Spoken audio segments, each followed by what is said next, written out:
Hello Internet, my name is Ryan Ingram and today we're going to talk about Project Firehouse 01. Now, I've got nothing but good news to share and I'm really excited about it, so let's get right to it. Now, the first thing that I want to start with is the electrical. So, the electrician that I have a really good relationship with came through in a very big way. So if you remember in the last video, I said that the inspector came in and determined that we needed to replace all wiring within 10 feet of the start of the fire. Now, fortunately, after we took down all of the drywall, all of the wiring is really unharmed. So the electrician that I used put a call in to the field supervisor for all the inspections, and ultimately, it got it determined that we did not, in fact, have to replace the 10 feet of wiring. In addition, the Megger test that I was speaking of was also overruled. So that test is no longer required, which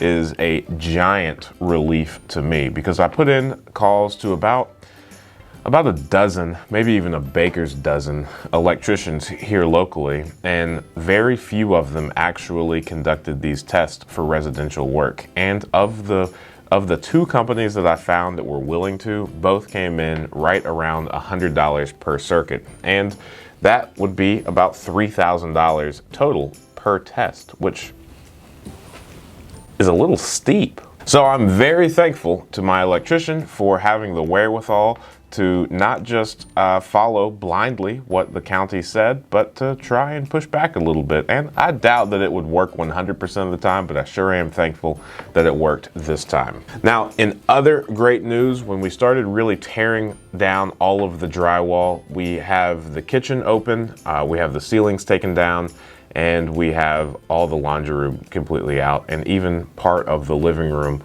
walls. Now, when we got rid of all this drywall, I was super thankful and very shocked to see that almost nowhere in this house did the fire make it past the drywall. So the drywall had a lot of smoke damage, but other than that, once we got that drywall out of there, all of the wood, all of the studs, the framing is good to go. There's no charring on any of the wood behind there, so we actually don't have to replace any of the wood. However, I did want to show you this picture because I had an idea that so far has been a good one, and that is, now this is a picture of the wall that separates the kitchen and the living room. So once the drywall was removed, I was really shocked for two things. First, I honestly had no idea that interior walls weren't insulated, so I was kind of taken aback at the fact that this wall is just some framing and drywall. There's really not much substance to it. In fact, there is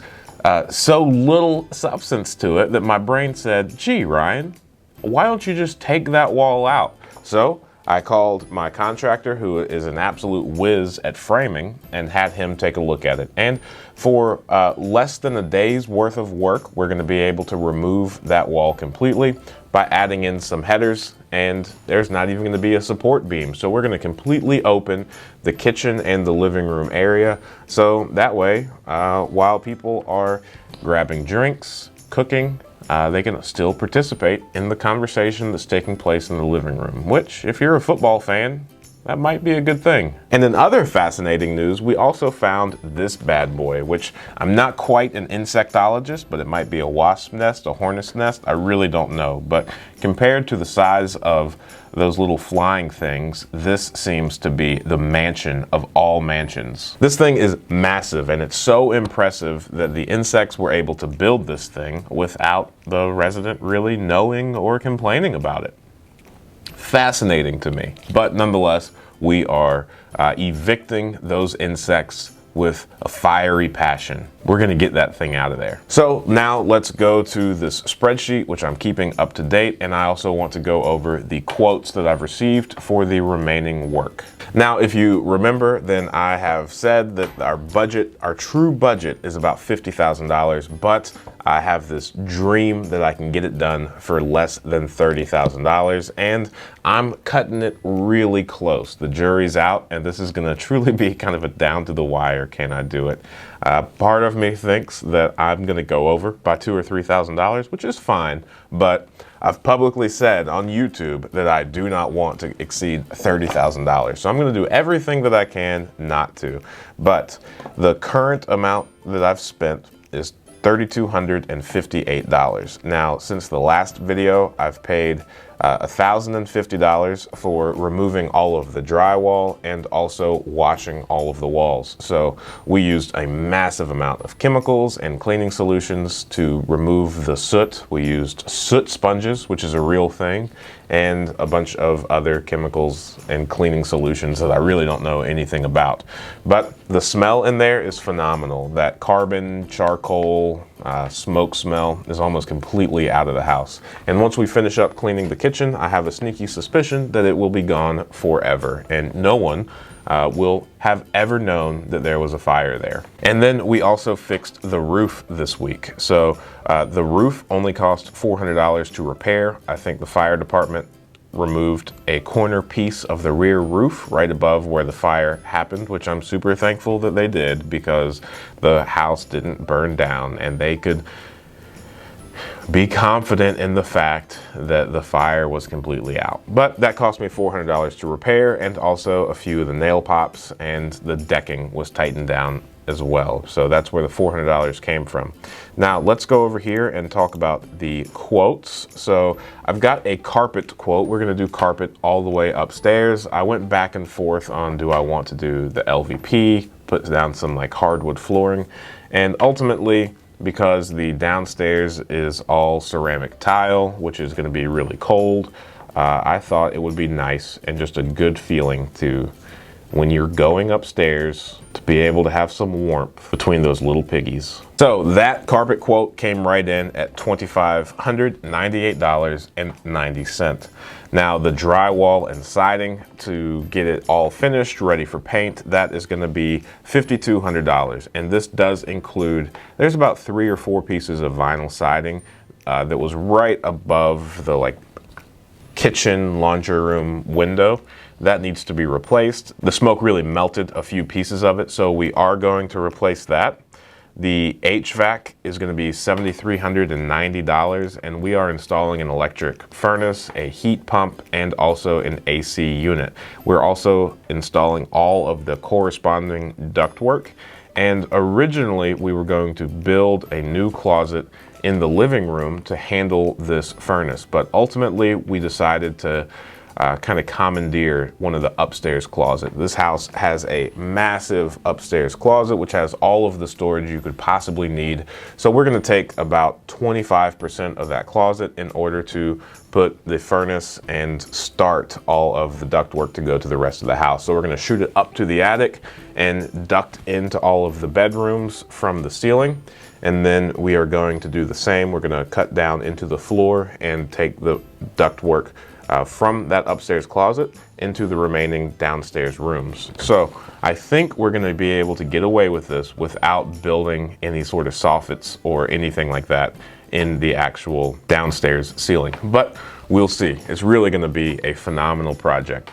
That is scheduled to happen not this upcoming week, but the week after that. So 2 weeks from now, we're going to have the heat, which is great because the season here in Ohio is really about to turn. Now the electric, since we did not have to replace the wiring, since we don't have to do the Megger testing, I'm going to take this opportunity to install overhead lights in all of the bedrooms. So right now the only rooms that have any sort of lighting is in the downstairs. So the downstairs bedroom has a ceiling fan and that's it. Once you go upstairs, the bathroom has overhead lighting, the hallway has overhead lighting, and other than that, the bedrooms are just dark. I guess this was built right before overhead lighting became like the standard in all bedrooms. So since I saved a little bit of money, I decided to spend a little bit of money, and we are going to get overhead lights installed in all the bedrooms along with smoke detectors in every room, because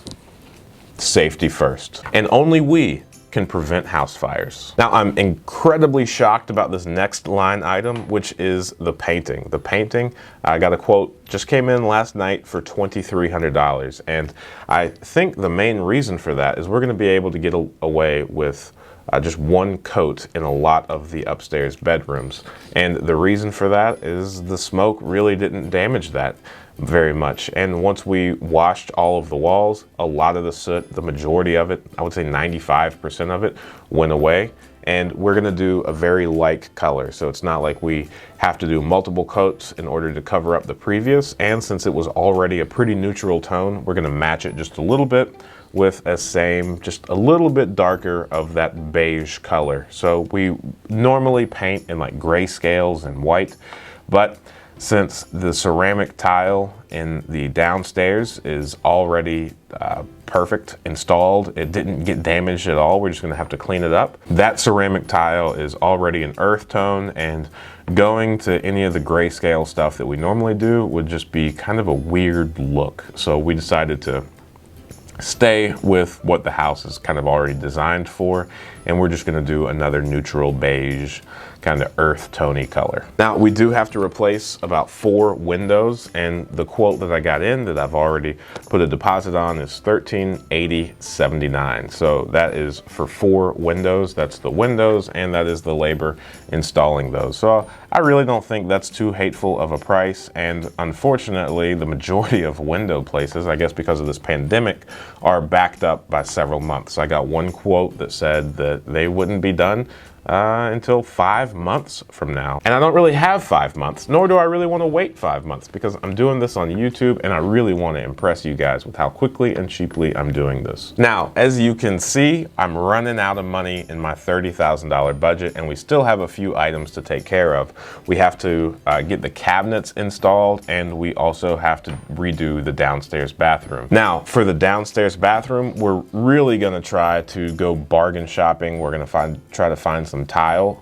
There's a few places around here that sell, I guess, secondhand tile or clearance tile or something for right around 25 cents per square foot. So we're not going to do another surround. We're actually going to do some tile in the bathroom. That surround downstairs is melted. We are able to salvage the tub and the toilet, but unfortunately not the surround. So we're going to replace that with tile, the cheap stuff.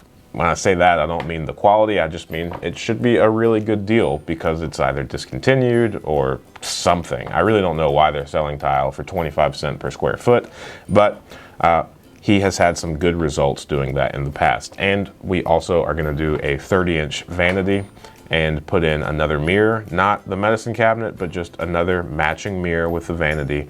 And we're gonna do our best to find a clearance or discount vanity that still looks phenomenal, because we do have to take out all the drywall in the bathroom and replace it and paint it. So hopefully we can get that downstairs bathroom done for pretty cheap. And outside of that, the cabinet installation and the new sink and faucet is included in that, along with the countertop. So I don't know how much all of that is going to cost, but if you look over to how much we currently are, we are you know, right at $27,412. So I've got like $2,600 left to make all of this work. So I don't know, it's getting tight, but I tell you what, I've never had this much fun, and I'm really looking forward to getting this done for right at $30,000. So I did a little bit more research in this area, and I think it's true. I think the comps really are gonna come in right around 100 to 110,000. So I am extraordinarily excited to see if we can get this done for $40,000 all in. And you know, I think I'm going to reward myself with a really fat steak if we can get this done for less than $30,000. And if I go over budget plus or minus about $5,000, no steak for me. So the stakes are high, no pun intended. Thank you guys so much. Feel free to comment below, and if you are not familiar with this deal, please go back and watch the original video that I posted whenever I was acquiring this property for a massive $10,000. So thank you guys so much. I sure do appreciate you, and I hope you enjoy this wonderful new setup. So thanks so much. Talk to you guys soon.